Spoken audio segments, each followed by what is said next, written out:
Hello everyone, स्वागत है सभी का स्टडी विद पवन में। मैं हूं आपका दोस्त पवन। शार्ली हेब्दो के नए कार्टून पे तुर्की के प्रेसिडेंट क्यों इतना ज़्यादा गुस्सा हुए, एग्ज़ाम पॉइंट ऑफ व्यू से इस टॉपिक को कवर करेंगे। क्या क्वेश्चन बन सकते हैं एग्ज़ाम में आपके लिए, तो ज़्यादा देरी ना करते हुए टॉपिक को शुरू करते हैं। आई होप आपको वीडियो पसंद आए, तो लास्ट तक जरूर देखना। शुरू करते हैं। सबसे पहले बात करते हैं शार्ली हेब्दो, जो कि एक फ्रांस का वीकली मैगज़ीन है, जो कि 1970 को फाउंड हुआ। हेब्दो का मतलब होता है वीकली, और इस पे कई बार मैगज़ीन पे बैन लगा। 1986 को भी लगा, और उसके बाद ये रीस्टार्ट हुई 1992 को। सबसे पहले सैमुअल पैटी थे, जो कि एक स्कूल टीचर थे, जिन्होंने एक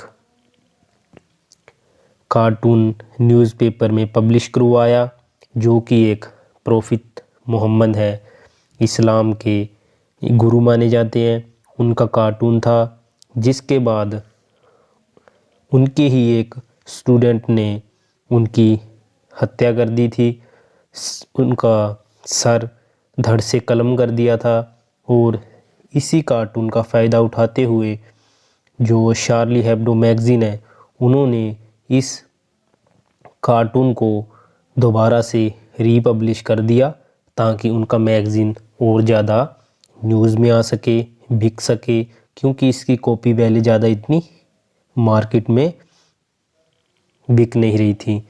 इसी के बाद जो शार्ली हेब्दो है न्यूज़ में आने लगा।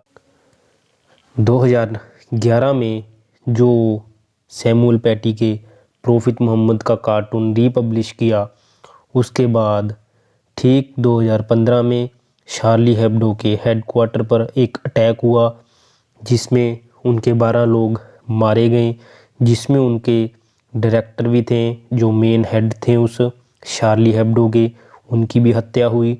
तो जिसके बाद जे साहब फिर भी वो दोबारा थमने का नाम नहीं ले रहे, प्रोटेस्ट कर रहे हैं लोग वहाँ पे। फ्रांस में, तुर्की में, दोनों कंट्रियों के बीच टेंशन्स बहुत ज़्यादा बढ़ चुकी हैं, जिसके कारण अभी रिसेंट जो 2020 में फ्रांस की चर्च पे एक अटैक हुआ है, जिसके बाद फ्रांस की सभी रिलीजन के जो टेंपल हैं उनको लॉक कर दिया गया है। इस बार जो प्रोटेस्ट हुआ है वो इस वजह से हुआ है क्योंकि शार्ली हेब्दो मैगज़ीन में एक तुर्की के प्रेसिडेंट है जो एर्दोगान, उनका बैड कार्टून, उनका अश्लील कार्टून पब्लिश कर दिया, जिसकी वजह से दोनों कंट्रियां आपस में टेंशन्स बढ़ गई हैं। ये कंट्री हालांकि नाटो के अलाइज हैं, जो कि अपनी एक ऑर्गेनाइजेशन है इंटरनेशनल। तो एर्दोगान के इस कार्टून के बाद फिर से प्रोटेस्ट हुआ, क्योंकि वहाँ पे जो 2015 में टेरर अटैक हुआ था उसका एक ट्रायल शुरू होना था, जिसके बाद उन्होंने इस ट्रायल को और अपने मैगज़ीन को और ज़्यादा लोगों में चर्चित करने के लिए इस कार्टून को पब्लिश किया। कई बार बैन लगने के बाद भी ये अपनी इस हरकत से बाज नहीं आ रहे, जिसके कारण जो एर्दोगान है तुर्की के प्रेसिडेंट, उन्होंने कहा है कि जो फ्रेंच का ये शार्ली हेब्दो मैगज़ीन है उसके ऊपर वो लीगल और डिप्लोमेटिक एक्शन लेंगे। उनके बाद उन्होंने कहा कि वो जो फ्रांस के गुड्स हैं उनका बाईकाट करेंगे। जिस तरह से इंडिया और चाइना का गुड्स पे बाईकाट लग चुका है, पाकिस्तान पे लग चुका है, इसी तरह ही अब तुर्की और फ्रांस में टेंशन बढ़ चुकी हैं। बहुत ज़्यादा लोग में रोष देखा जा रहा है, लोग बहुत ज़्यादा गुस्सा हैं कि उनके गुरु की इंसल्ट की गई है।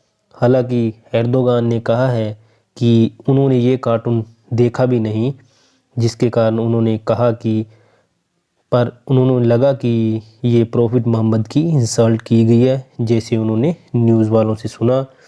और एर्दोगान ने कहा कि जो फ्रांस के जो प्रेसिडेंट हैं इमैनुअल मैक्रोन, वो एंटी मुस्लिम एजेंडा फैला रहे हैं लोगों में, मुस्लिम धर्म के लिए लोगों में नफ़रत पैदा कर रहे हैं, जिसके साथ पाकिस्तान भी खड़ा हुआ है तुर्की के साथ इस सारे प्रोटेस्ट में।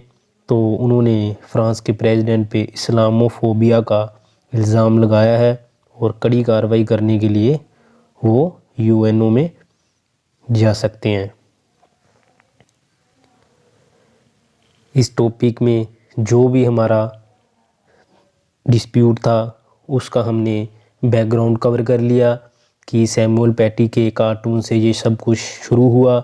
उसके बाद 2011 में फिर से कार्टून पब्लिश हुआ, फिर भी शार्ली एब्डो नहीं रुके। 2015 में उनका टेरर अटैक हुआ, फिर भी नहीं रुके। और 2020 में इन्होंने एक जो एर्दोगान का कार्टून है पब्लिश कर दिया, और अब लोगों में बहुत ज़्यादा गुस्सा है और इसको वो बंद करवा कर ही रहेंगे। तो इस बार बैन जो लगेगा वो दोबारा शुरू नहीं होगा। हालांकि फ्रांस एक सेकुलर कंट्री है, मतलब कि उनका कोई भी धर्म नहीं है, पर फिर भी वो पता नहीं क्यों इसके लिए मैगज़ीन की मार्केटिंग के लिए कर रहे हैं, क्या वो वही जाने। हमारे एग्ज़ाम पॉइंट ऑफ व्यू से जो टॉपिक स्टैटिक क्वेश्चन बनते हैं उसको भी कवर करते हैं हम। फ्रांस की कैपिटल है पेरिस, करेंसी है यूरो, प्रेसिडेंट है वहाँ के इमैनुअल मैक्रोन, और पीएम है जीन कॉस्टेक्स, और लेजिस्लेचर। ये क्वेश्चन वेरी इंपॉर्टेंट है, एग्ज़ाम में आजकल पूछा जाना लगा है, ट्रेंड बन चुका है।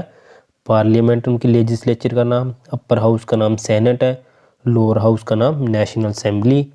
तो तुर्की की बात करते हैं। तुर्की की कैपिटल है अंकारा, करेंसी है लीरा।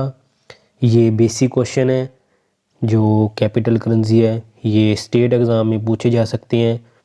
और प्रेसिडेंट रिसेप ताइप एर्दोगान, जिनका कार्टून शार्ली एब्डो ने छापा था, बहुत ज़्यादा अश्लील था, आप गूगल पे देख सकते हो जाके, जिसके बाद ये सारा डिस्प्यूट पैदा हुआ। इनकी लेजिस्लेचर का नाम है ग्रैंड नेशनल असेंबली। तो फाइनली हमारा ये टॉपिक कवर होता है।